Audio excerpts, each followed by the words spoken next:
Atong tan-anin ning kabuntagon ang gitawag 7 baptisms sa Bible. 7 baptisms. Atong ibasa niya, therefore, leaving the principles of the doctrine of Christ, let us go unto perfection. So if people moingon nga di lang ta magsigot og doktrina, di na pwedeng yan ito magsigot og doktrina. It is because there is a doctrine of Christ.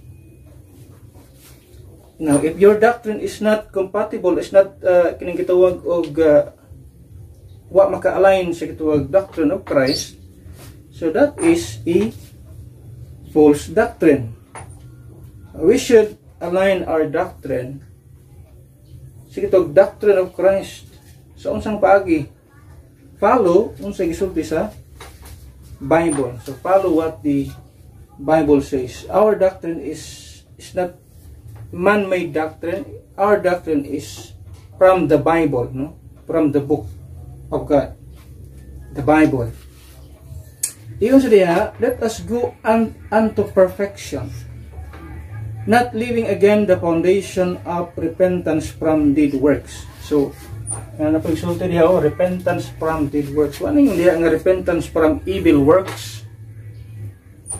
People are trying to deceive that repentance in the Bible is repentance from sin, while ang Bible nagsulti diha repentance from dead works. So it's about works, dead works. So sin is also part of dead works, and even good works gitawag nag dead works if we trust it or trust our good works nga mo'y mudalan to sa langit. That's deed works. So kanang mga deed works nga ingon diha, munang gitawag sa Bible nga mga doktrina nga mga false hopes, no, mga gilauman sa tao ba nga moadtog langit pinaagi ana ban magpabautismo sila. So that's deed works. Then ingon diha, unafraid toward God. But remember, the book of Hebrews, wala pa nagtuon sa book of Hebrews, but the book of Hebrews was not written primarily to the body of Christ. Now, remember ha, kining book of Hebrews, wala ni siya gisulat as gitawag og primary doctrine or sa gitawag og primary nga audience nga mao ang body of Christ or believers. Wala niya nagisulat para sa mga believer.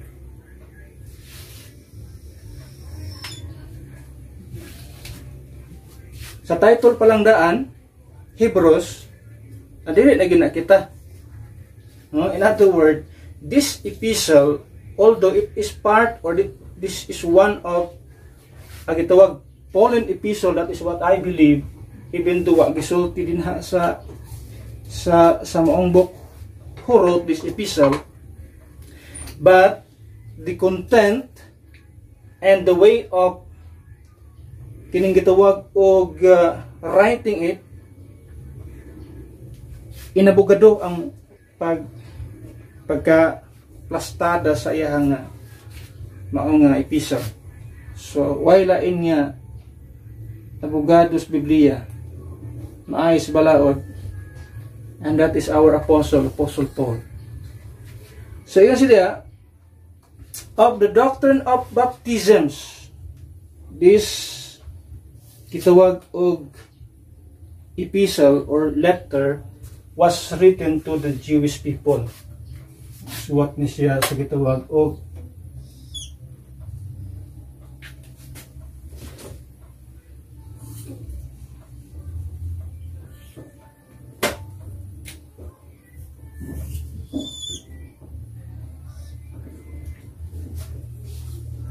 Gisuwat ni siya para sa mga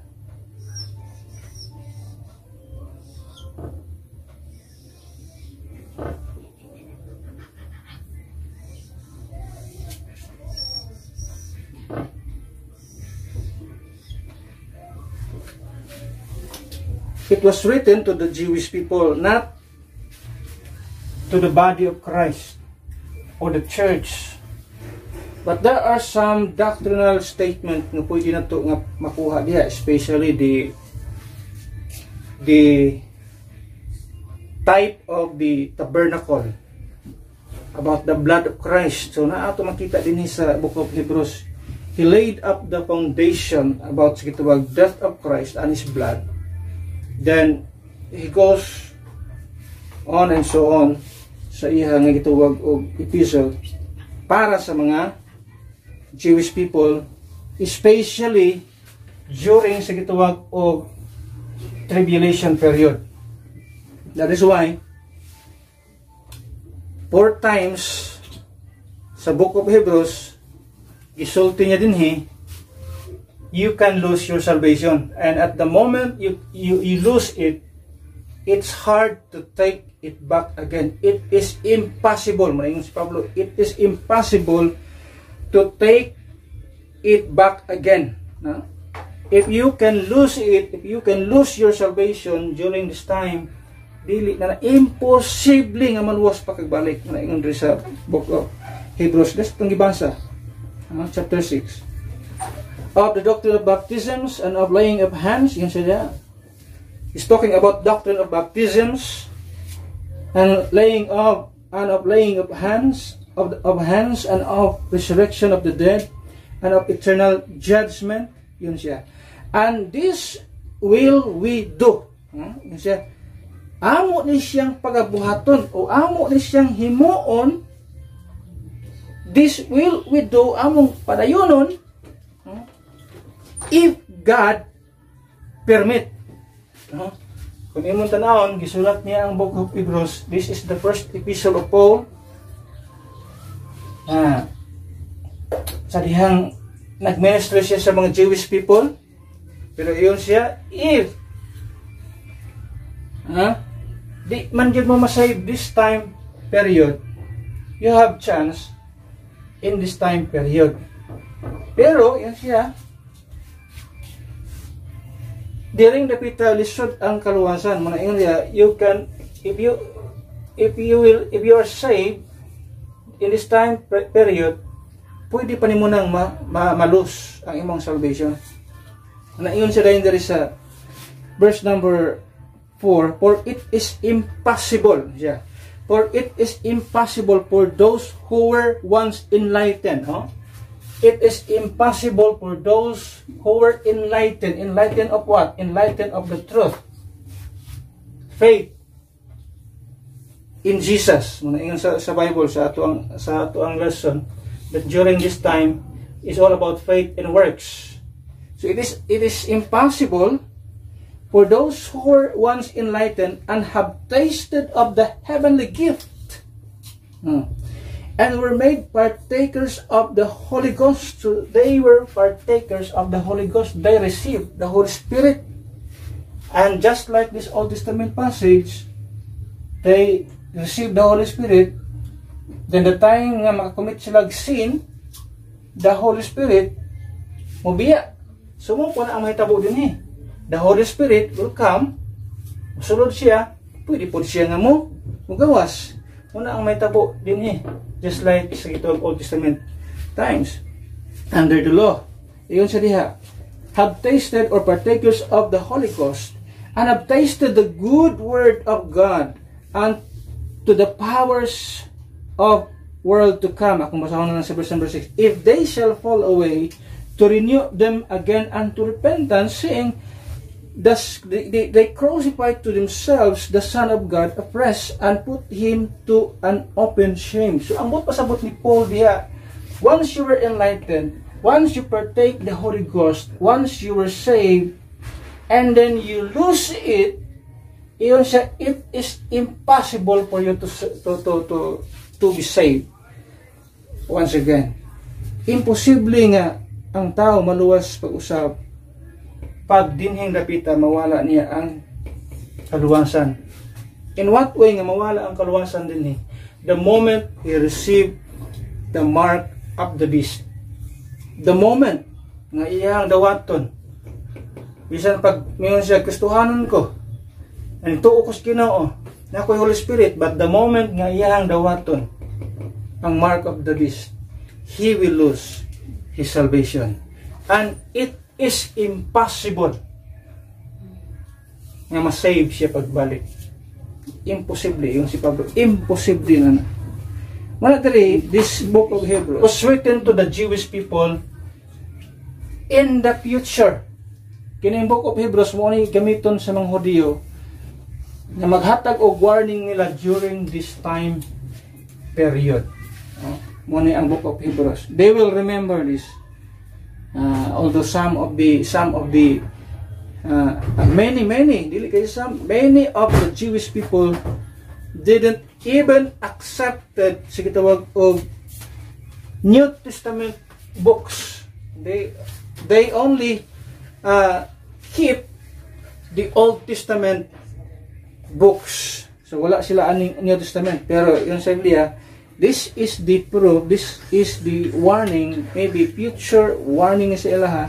Sa time nga maabot ni nga panahon, mao ni ang ilahang warning, makita nila ni kining gipang sulat dinhi mga tinuod gini siya. Adiha na sila makaingon mao na dining mao dining sulat dining anong wa man nato tagaig pagtagad. So daghan magmahay-mahay ni ana nga mga panahon. So balik sa kitog verse number 2.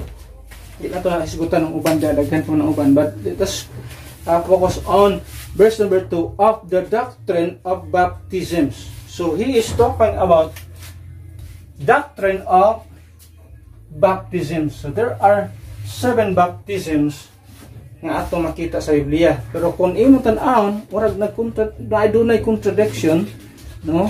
Kung imo sang basahon ng Ephesians, if you are not familiar with the book or familiar with the Bible, so you will be confused, no? Mag-confuse ikaw nga magbasa ni. It is because in the book of Ephesians, tanaw dia, Ephesians chapter 4 verse number 5.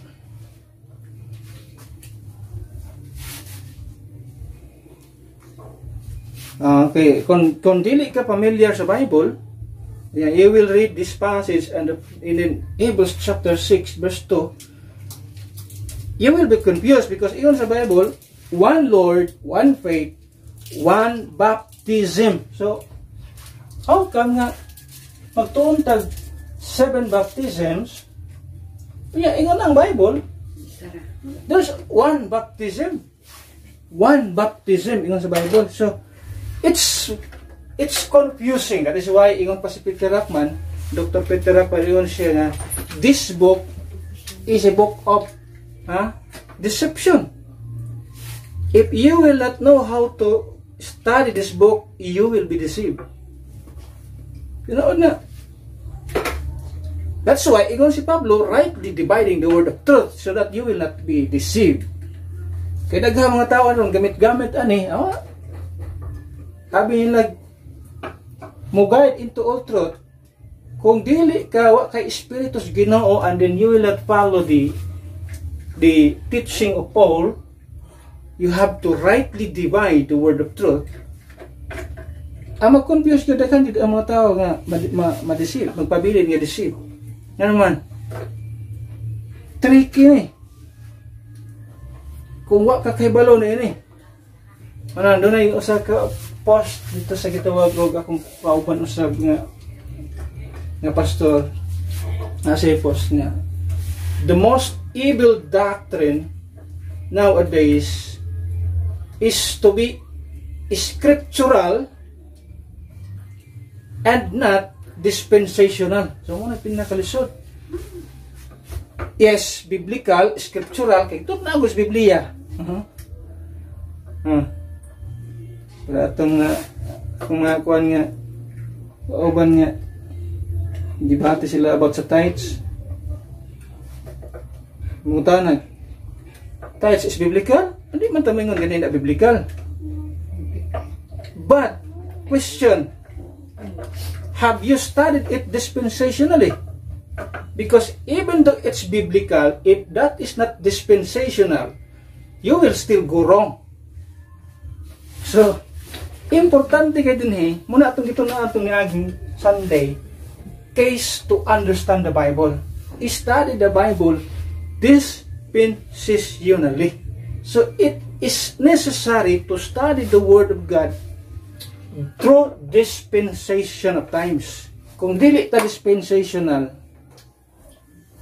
pwede ka mo quote scriptural because that is scriptural, that is biblical, talking about Sabbath keeping, that is biblical. Yes. Is it biblical? Sabbath? Yes. But the question is it dispensational? Did you put it into a dispensational settings? Kaya kung di mo na mabutang sa dispensational settings, pati Sabat, mga daghang mga tao karon, pati Sabado, simba. Manghinambog pa. Kanang simbag Domingo, mga antichrist na, mga tatak, mga tatak, timailhan, tatak sa 666. Asa makita yung taon sa Biblia? Ang tatak sa 666, wala man magisgot og adlaw. Ang tatak sa 666, number man ang gingon sa Bible. May pag-adlaw, ano siya naman taon ng pagkastudihan na. So ato makita din importante ang dispensational nga form or way of studying the Word of God. So ato makita din kung imong basahon, there's a contradiction. There's one baptism. Si Pablo to Spikas nagsulti na po siya, and of the doctrine of baptisms. So if you are not familiar with the book or sa itong Bible, pwedeng ang tao maglibog niya na. Ako man yung gi-share this morning, gi-share na ko ito, gi-question ako sila. What do you think of this? Ang uban, ang utan na. Yan ang yun, ana.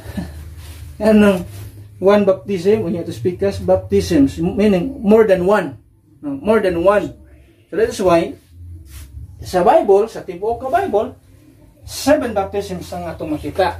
And that is what we tackle this morning. So ato ang tunan ka na siya.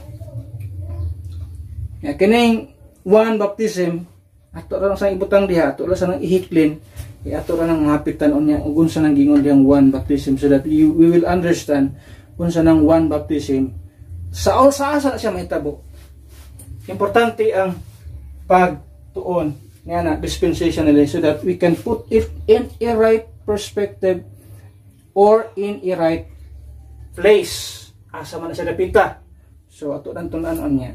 So let's discuss nining gitawag og 7 baptisms na nasa Bible of the doctrine ng ni Paul of the doctrine of baptisms, in other words, more than one. So let's begin sa noong discussion na to. Unsay unang baptism mo itong makita sa Bible? Okay, number 1 din is Moses baptism. Ina day baptism si Moses. Moses baptism. So ito na makita in the book of 1 Corinthians chapter 10. 1 Corinthians chapter 10. 1 Corinthians chapter 10 verse 1. Verse 1 and 2. Yun, moreover, brethren, I would not that ye should be ignorant how that all our fathers, tanawa gamiton ra ba sa mga covenant theology, tanawa ra gud na ang si Paul gani nitawag sa atong mga Israelite peoples nga our fathers. Now in the sense ato makita diri gitawag sila our fathers, all our fathers, it is because kini siya nga ang pagpasabot niya na they are our fathers in the sense that they are God's people in the Old Testament. So they are our fathers. It is because they are God's people. Now, in this time period, kinsa ang God's people? The church, the body of Christ. So, in connection with that, kung imong tan-awon, gitawag sila ni Pablo nga all our fathers. It is because they are God's people at the time. And we are God's people also. But remember, there is a difference. No? Doon ay diferensya na. Doon ay kalahian sa Old Testament ng mga katawan sa Diyos, and then sa New Testament, especially sa body of Christ, doon ay kalainan diha. So ito pa na yun, we're under the clouds and all pass through the sea, and we're all baptized unto Moses in the cloud and in the sea. So ang baptism sa ilang panahon, it's all about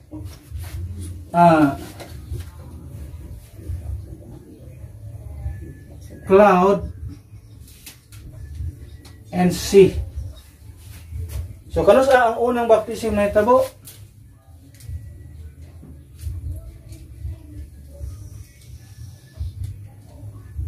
So under sa gitawag ni Moses, no?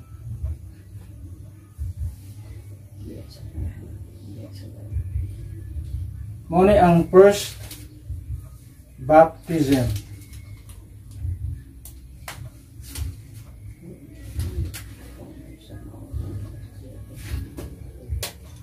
That's number 1. Unang baptism nga nahitabo sa panahon ni Moses. Sa repeat nahitabo, ibautismuhan sila through the clouds and sea. So that's first baptism na gisulti sa Bible.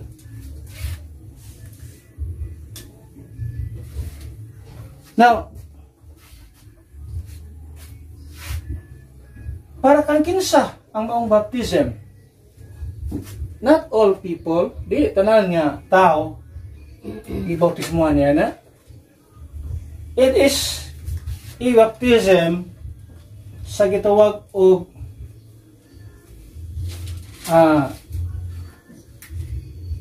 for the nation of Israel.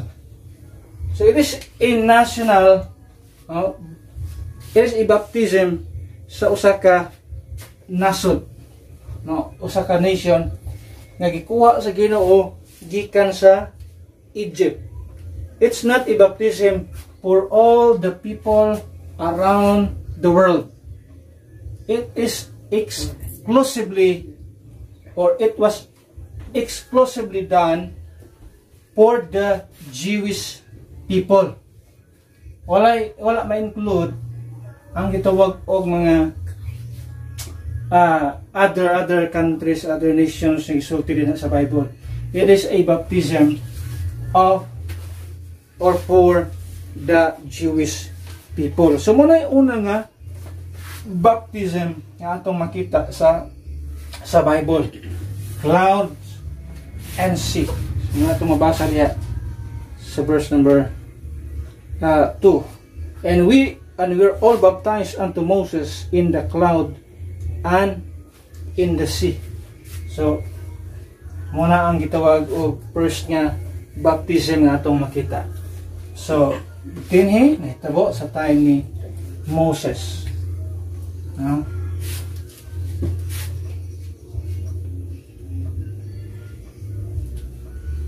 This is the law, grace, tribulation, kingdom, millennial kingdom,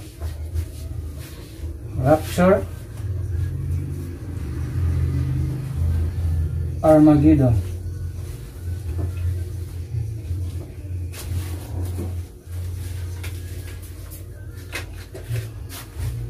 So, the first baptism is sa time ni Moses. So, may unang ato makita din nga baptism nga gisulti sa Bible. And we're all baptized. And we're all baptized unto Moses in the cloud and in the sea.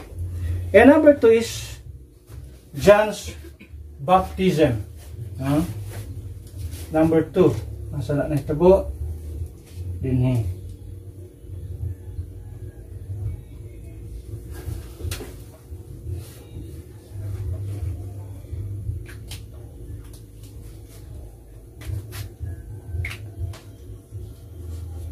John's baptism.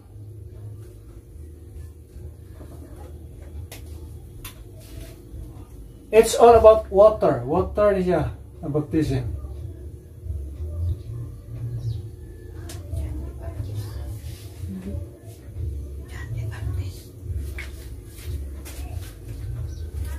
Number 2 is John.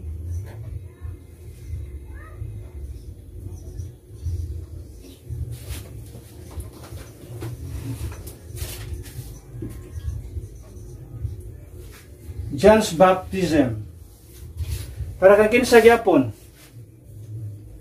The same lang gyapon for Israel. So ang pag-ani ni John, ang pagbaptize niya is for the Jewish people. Matthew chapter 3. Matthew chapter 3.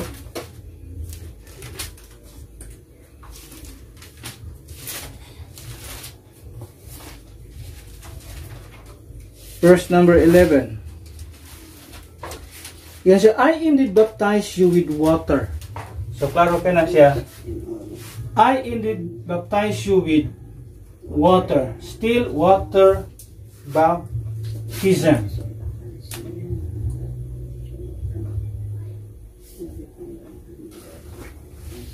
So, I indeed baptize you with water unto repentance. But he that cometh after me is mightier than I, whose shoes I am not worthy to bear. He shall baptize you with the Holy Ghost and fire. So, John's baptism of repentance is for the Jewish people. Anong baptize si John the Baptist? For a preparation of the coming kingdom nga gustong i-set up sa Ginoo sa mao nga period. Dili uta nga period. Depende sa akong gisulti sa inyo ha. Sa atong natong milabay nga mga panahon, sa original nga plan sa Ginoo, there is no such thing as church age. Walay body of Christ.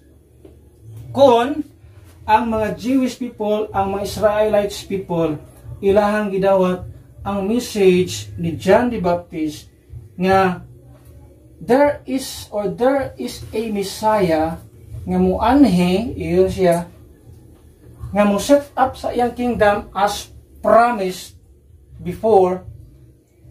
Now, depende sa mga Israelites people, ilang dawaton. So, this baptism is for the Israelites people aron himay mo silang hinlo mo atubang sa ilahang hari. So, muna yung purpose sa ilahang baptism ni anak nga mga panahon.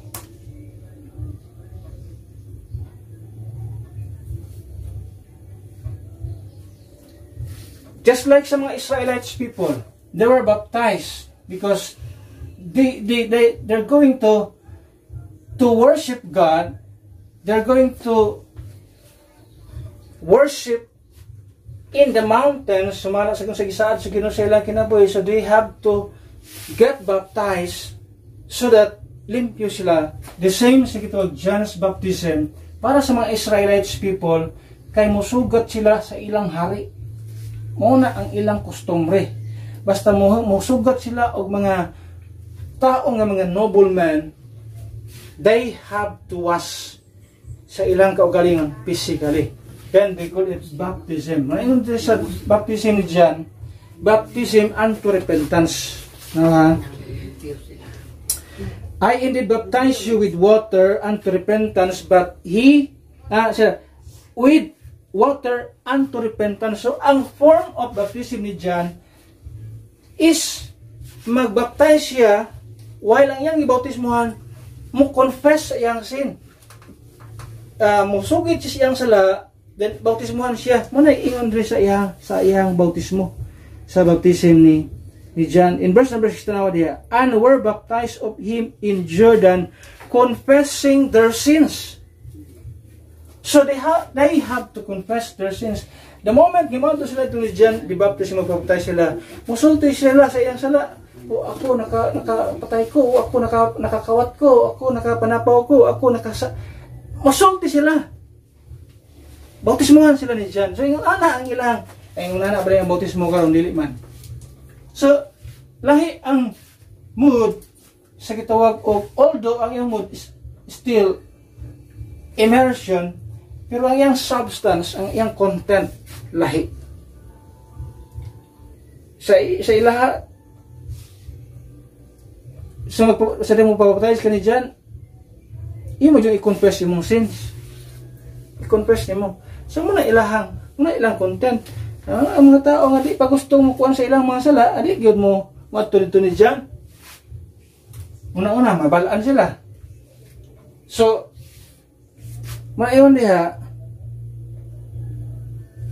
kini nga baptism is for the Israelites people tungod kay muanhi ang Misaya, mo set up sa iyang kingdom.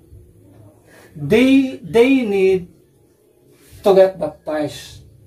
Kinahanglan silang bautismuhan aron mahimo silang limpyo nga moatubang sa ilahang king, sa ilahang Misaya. That's the baptism of John for the Israelites people. Katulo diha atong pagtagad. The third one is that Jesus Christ,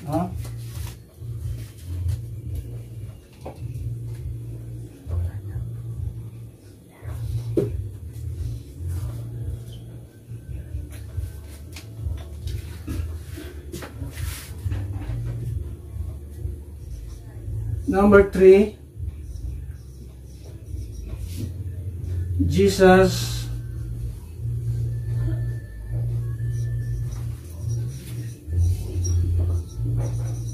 baptism. Kano saan na hitabo? Saan na to? This is number 3.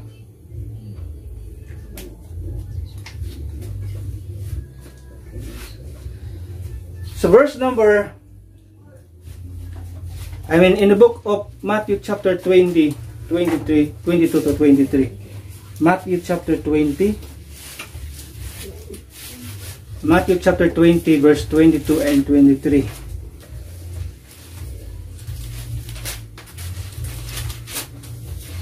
And 23 yun diya. But Jesus answered and said, "You know not what ye ask." Daghan man tag mga pangayon sa Ginoo, ta kay balong sa atong ipangayo. Rayon siya diri, "You know not what ye ask. Are ye able to drink of the cup that I shall drink of, or to be baptized with the baptism that I am baptized with?" Yes, they say unto him, "We are able." And he said unto them, "Ye shall drink indeed of my cup, and be baptized with the baptism that I am baptized with. But to sit on my right hand and on my left is not mine to give, but it shall be given to them for whom it is prepared of my Father." So Jesus Christ is talking about a baptism. Na nagiskot siya usa ka baptism, and then isa sa gitawag og question niya sa iyang mga disciples, "Are ye able to be baptized with the baptism that I am baptized with?" So able ba mo, kaya ba mo magbaptize sa gitawag baptism unya nga akong pagabautismuhan? Now, what kind of baptism is that? Now, that is not baptism of water. Itawag og mga water baptism sama sa agian sa mga Jewish people, but this baptism is all about suffering. Suffering. That is why ang third baptism na address sa under sa cross, because this is all about the suffering of Christ. This is all about His pain and gitawag og affliction nga iyang gibati dito sa cross sa Kalbaryo. So this is the baptism of suffering. O gingon si Kristo sa iyang mga disciples, yes, you can maka-experience mo sa baptism nga kung agyan, because nga nang nahitabo nga maka-experience sila, it is because ang mga disciples ni Jesus Christ, they died, they were persecuted, they suffered a lot, no? Grabe po ang ilang pag-antos. Gani ang uban sa ilaha, gipang sama sa nahitabo kang Kristo na namatay, gilansang ang uban niya, ang paglansang pagyod dili kay ang ulo nas babaw, pinabali pagyod, no, na upside down ang uban sa ilaha nga gitawag og suffering. Na ingon si Kristo din ha, yes indeed, ye shall drink indeed of my cup and be baptized with the baptism that I am baptized with. Yan siya, yes, tinod na maagian ninyo na nga baptism, inyo lang ma-experience nga baptism. Na yun siya din ha, this baptism is all about the suffering of Christ at the cross. Sa iyang suffering dito sa cross sa Kalbaryo, mauna nga baptism ang atong makita nga ikatulong nga baptism nga naa sa Biblia. Nag-mention, it's all about the suffering of Christ. Grabe, naghinapin, hinubra ng klase sa gitawag o pag-antos. Di lang kay pag-antos lang, nang hinubra ang gitawag kapait nga ilang nagian. Just like sa gitawag baptism, overwhelm, o kanang gitawag o i-immerse ka, buta-sabot, manapawan ka sa tubig, o sa diha, baluton ka sa tubig, na muna ang nahitabo sa kang Kristo. In other words, grabe ang iyang nagian. Naghingapin nga kasakitan ang iyang naagian samtang dito siya sa cross sa Kalbaryo. That's the baptism. Number 3 nga itong makita sa Bible, the baptism of Jesus. Jesus' baptism is the baptism of suffering. So, suffering ang mga baptism. Ikaapat itong makita din number 4, Peter's baptism.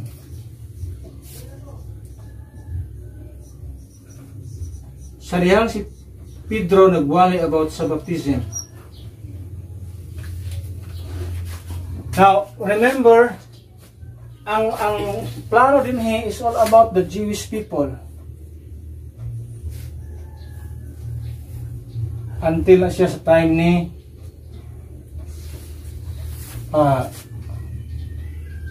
Stephen. So ikaapat, atong makita din ni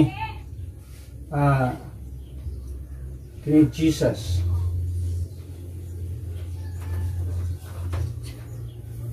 Ni John. Kini ikaapat din ni kay Peter. That's number 4.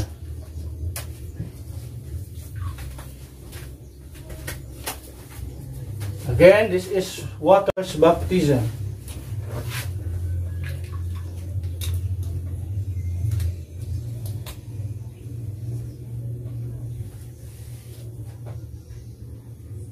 Dinhi nagka-problema ang daghan kayong mga denomination.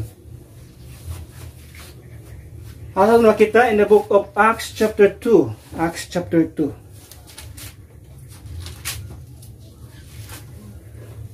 Acts chapter 2 verse number 36 to 40. Acts 2:36, yun niya ang pulong sa Ginoo. Therefore, let all the house of Israel, tanaw niya, therefore, let all the house of Israel. Is all about Jewish people, no? Gikan sa time ni Moses is all about Jewish people. About the ni Peter, Jewish people, ano man sila? Therefore, let all the house of Israel know assuredly that God hath made the same Jesus, whom ye have crucified, both Lord and Christ. Verse 37, now when they heard this, they were pricked in their hearts, and said unto Peter and to the rest of the apostles, men and brethren, what shall we do? And then Peter said unto them, repent and be baptized every one of you in the name of Jesus Christ for the remissions of sins, and ye shall receive the gift of the Holy Ghost. For ye promised, for the promise is unto you. Unto what? Unto who? Jewish people, Israelites people. For the promise is unto you, unto your children, unto all that are afar off, even as many as the Lord our God shall call. And with many other words did he testify and exhort, saying, save yourselves from this untoward generation. Then they that gladly received his word were baptized.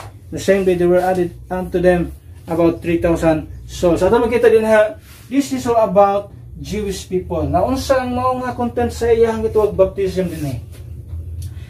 It is a baptism nga gituwag og para gyapon sa mga Israelites people. Why they need to get baptized? It is because in the sight of God, they were murderers.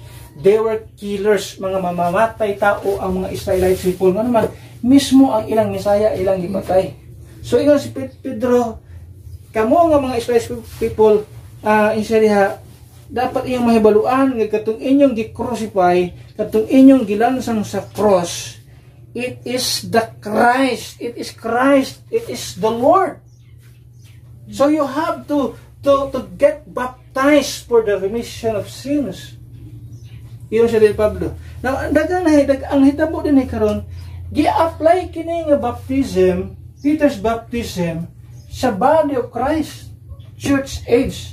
Now remember, it is just a second chance for the Israelites people aron ma-set up ang iyang kingdom. Until such time nga ang mga Hudyo mi-reject finally sa message ni Stephen dito na gihatag sa Ginoo o gi-rebel sa Ginoo, there will be a body of Christ, the church. There is a body. There is a church. And that church, kanang inyong gisulti din na, and that church, that is my body. Although na gi-reveal ni Kristo din sa early church, yung muna ang body, pero iyo siya sa din gi-reject ni sa mga Jewish people, ang last nga chance sa nagihatag sa Ginoo kanila, ngadto kang Stephen nga mao nga mensahe, sa time nga ilang gi-reject ang itong Holy Spirit, they were rejected as a whole. As I don't know if a nation, because they are not a nation at that time, so they were rejected as a whole, no? As a group ng mga Israelites people. They were rejected. So that moment, that point of time na makita din ha, although the church existed already, nag-exist na ang church, pero wala na gi-reveal as mauni ang body, o mauni ang mystery. Reveal lang siya at that time sa diyang gitawag sa Ginoo si Pablo. Na kanang church karon nga akong kanang naa kamo karon na bilong, mauna ang akong body. So, it is just a chance, no? Kining at time, chance ang gihatag sa Israelites people, o kining mga Israelites people, chance naman siya na unta ma-set up ang kingdom. Pero still, gahit di kayo kasing-kasing, gahit kayo ulo ang mga Israelites people. That's why, nahitabo, nagitawag ang atong apostol nga mo si Pablo. So, dili karon nagka-problema ang daghan kayong mga denomination. Why? Ilan yung gi-take as part sa salvation. This is not a message for the body of Christ. This is not a message for the Gentile people or the Jews individually. This is not the gospel for us today. Unang dinhi karon nagkaproblema ang tao. Kinahanglan ka magbabautismo, naapil ang bautismo sa kaluwasan, ay kay naay gisulti daw kuno diya sa Acts, kay mo na giwali ni Pedro. Now, kung imong tan-awon din ha, this is not the message for us today.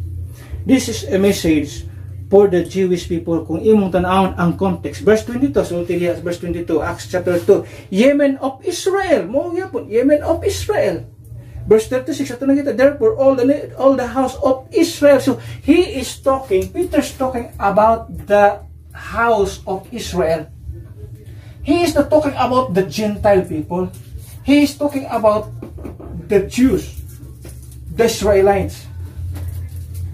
Na kung mo nang kuhaon karon ang mensahe sa ako ning kasulti, this is a letter for the Jew. If that is a letter for the Jew, therefore it is not for the Gentile. Muna ingon sa atong slogan o sa atong quotation, ayag kuhaa ang sulat sa imong silingan kay dili na imo. Magka-problema ka diha kung imong kuhaon ang sulat na para sa imong silingan. Naingon diri sa Biblia, we have to rightly divide. So this is not a message for the body of Christ. Although the body has already started, pero this is just a second chance, the last chance nga gihatag sa mga Jewish people to set up His kingdom. Pero wala man yun. So the church, gi-reveal na niya. Okay, the church has already started because in the book of Acts, na church diya nag-exist.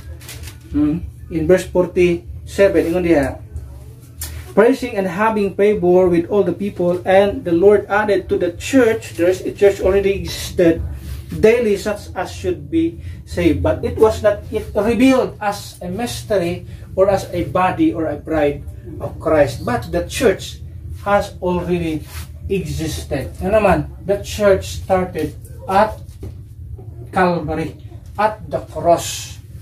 The moment nga si Jesus Christ namatay, or the moment He dies in His physical body, His spiritual body starts nagsugod ang ihanga spiritual body, which is the church.